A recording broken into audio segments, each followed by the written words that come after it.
வணக்கம் நண்பர்களே, நமது சேனலுக்கு உங்களை அன்புடன் வரவேற்கின்றோம். நிலாவின் மீது உள்ள பள்ளங்கள், சனிக்கோளினை சுற்றியுள்ள வளையங்கள், நட்சத்திரங்கள் மற்றும் அண்டங்கள் ஆகியவற்றினை வானியலில் ஆர்வம் கொண்டவர்கள் எவ்வாறு பார்க்கிறார்கள் என்று நீங்கள் யோசித்ததுண்டா? அதற்கு உதவும் மிக முக்கியமான கருவிதான் வானியல் தொலைநோக்கி, அதாவது அஸ்ட்ரானமிக்கல் டெலஸ்கோப். இந்த வீடியோவில் இதனை நாமே எப்படி உருவாக்குவது என்பதனை பற்றி பார்ப்போம் வாருங்கள். வானியல் தொலைநோக்கி என்றால் என்ன? வானியல் தொலைநோக்கி என்பது மிகவும் தொலைவில் உள்ள விண்வெளி பொருளிலிருந்து வரும் ஒளியை சேகரித்து அதை பெரிதாக்கி தெளிவாக நமக்கு காட்டும் கருவியாகும். இது நிலா, கிரகங்கள் மற்றும் நட்சத்திரங்கள் ஆகியவற்றை காண உதவுகிறது. தொலைநோக்கியின் வகைகள்: 1. Refracting telescope or Galilean Keplerian telescope. இதில் கான்வெக்ஸ் மற்றும் கான்கேவ் லென்சுகள் பயன்படுத்தப்படுகிறது. 2. Reflecting telescope or Newtonian telescope. இதில் கான்கேவ் மிரர் பயன்படுத்தப்படுகிறது.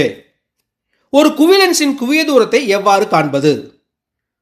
ஒரு குவிலென்ஸினை சுவர் அல்லது வெண் திரையின் முன்பு வைத்து தொலைவில் உள்ள பொருளின் தெளிவான பிம்பத்தினை திரையில் விழும்படி லென்ஸினை முன்னும் பின்னும் நகர்த்த வேண்டும். தெளிவான பிம்பம் கிடைத்தவுடன் இப்போது லென்ஸுக்கும் திரைக்கும் இடையே உள்ள தூரத்தினை அளக்க வேண்டும். இதுவே இந்த குவிலென்ஸின் குவிய தூரம் ஆகும். வானியல் தொலைநோக்கியின் நீளம் ஆப்ஜெக்டிவ் லென்ஸின் குவிய தூரம் பிளஸ் ஐபீஸின் குவிய தூரம். அதாவது தொலைநோக்கியின் நீளத்திற்கான சமன்பாடு L = FO + FE. இங்கு FO என்பது ஆப்ஜெக்டிவ் லென்ஸின் குவிய தூரம், FE என்பது ஐபீஸின் குவிய தூரம். இன்று நாம் செய்ய இருக்கும் தொலைநோக்கியில் ஆப்ஜெக்டிவ் லென்ஸின் குவிய தூரம் 50 சென்டிமீட்டர் ஆகும், அதாவது 500 மில்லிமீட்டர், மற்றும் ஐபீஸின் குவிய தூரம் 10 மில்லிமீட்டர். எனவே நமது தொலைநோக்கியின் நீளம் 500 + 10 = 510 மில்லிமீட்டர், அதாவது 51 சென்டிமீட்டர் ஆகும். பெரிதாக்கும் திறன் மேக்னிஃபையிங் பவர். மேக்னிஃபையிங் பவர் என்பது தொலைநோக்கி ஒரு பொருளை எவ்வளவு பெரிதாக காட்டுகிறது என்பதை குறிக்கும். இதற்கான சமன்பாடு M = FO/FE. எனவே 500/10 = 50. அதாவது நமது தொலைநோக்கி ஒரு பொருளினை 50 மடங்கு பெரிதாக காட்டும். தொலைநோக்கியின் பாகங்கள் மற்றும் அவற்றின் பயன்கள். 1. Objective lens. இது விண்ணிலிருந்து வரும் ஒளியை சேகரித்து ஐபீஸின் மீது குவிக்கிறது. 2. ஐபீஸ். இது ஆப்ஜெக்டிவ் லென்ஸினால் உருவான படத்தை பெரியதாக்கும். அதிக உருப்பெருக்கம் தேவையெனில் ஐபீஸினை மாற்றி தேவையான உருப்பெருக்கத்தினை நாம் பெற்றுக்கொள்ளலாம். 3. 90 degree rotator or mirror diagonal. இது ஆப்ஜெக்டிவ் லென்ஸிலிருந்து வருகின்ற ஒளியினை 90 டிகிரி கோணத்தில் திருப்புகிறது. இதனை பயன்படுத்துவதால் கழுத்து வலி இல்லாமல் நாம் விண் பொருட்களை கண்டு மகிழலாம். 4. ஃபோக்கஸர், அதாவது அட்ஜஸ்டர்.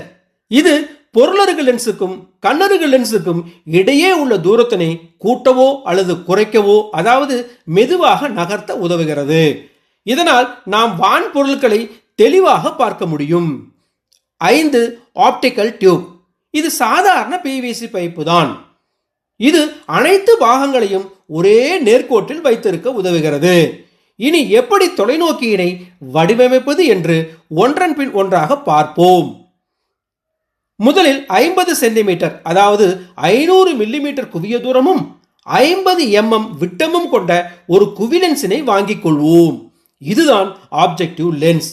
இதற்கு அதிகமாகவும் வாங்கலாம், ஆனால் தொலைநோக்கியின் நீளம் அதிகமாகிவிடும். எனவே தொடக்கத்தில் நாம் 50 சென்டிமீட்டர் குவிதூரம் கொண்ட லென்ஸினை பயன்படுத்தி ஒரு தொலைநோக்கியை தயாரிப்போம். இப்போது இந்த லென்ஸினை பொருத்துவதற்கு 1.5 இன்ச், அதாவது 50 mm PVC கனெக்டர் ஒன்றினை எடுத்துக்கொண்டு இதனுள் லென்ஸினை இவ்வாறு பொருத்த வேண்டும். மேலும் இதனுள் பொருத்திய லென்ஸ் வெளியே வராமல் இருப்பதற்காக இதன் மேல் பகுதியில் 1.5 இன்ச் PVC வளையம் ஒன்றினை இதுபோல தயாரித்து அதனை இதனுள் இறுக்கமாக பொருத்திக் கொள்ள வேண்டும். இதனால் லென்ஸ் வெளியே வராது. 10 mm குவியதூரம் கொண்ட ஐபீஸினை 90 டிகிரி ரொட்டேட்டரில் இவ்வாறு இணைக்க வேண்டும். மேலும் இந்த அமைப்பினை போக்கஸருடன் இவ்வாறு இணைத்து எடுத்துக்கொள்ள வேண்டும். மேலும் ஆப்டிகல் டியூபுக்கான பிவிசி பைப்பின் நீளத்தினை சரியாக கணக்கிட்டு வெட்டி எடுக்க வேண்டும். அதாவது குவிலென்ஸுக்கும் ஐபீஸுக்கும் இடைப்பட்ட தொலைவு 51 சென்டிமீட்டர்.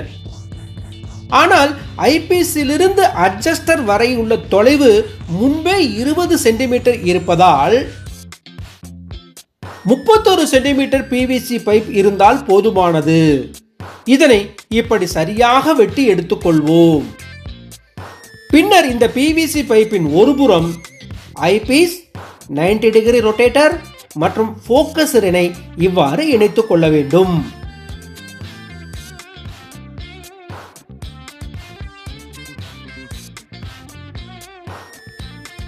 இதன் மற்றொரு புறம் ஆப்ஜெக்டிவ் லென்ஸினையும் இப்படி இறுக்கமாக இணைத்துக் கொள்ள வேண்டும். இப்போது நமது தொலைநோக்கி தயாராகிவிட்டது. இதனை பயன்படுத்தி நாமும் சிறந்த வானியல் பார்வையாளராக மாறலாம். இந்த தொலைநோக்கி செய்ய ஆகும் செலவு ரூபாய் 1500 வரை இருக்கும். முடிந்தவர்கள் செய்து பயன்படுத்தலாம். இதையே மிக குறைந்த விலையில் எவ்வாறு செய்வது என்பதனை எங்களுடைய அடுத்த வீடியோவில் தருகின்றோம். இந்த வீடியோ உங்களுக்கு பிடித்திருந்தால் லைக், சப்ஸ்கிரைப், ஷேர் செய்யுங்கள்.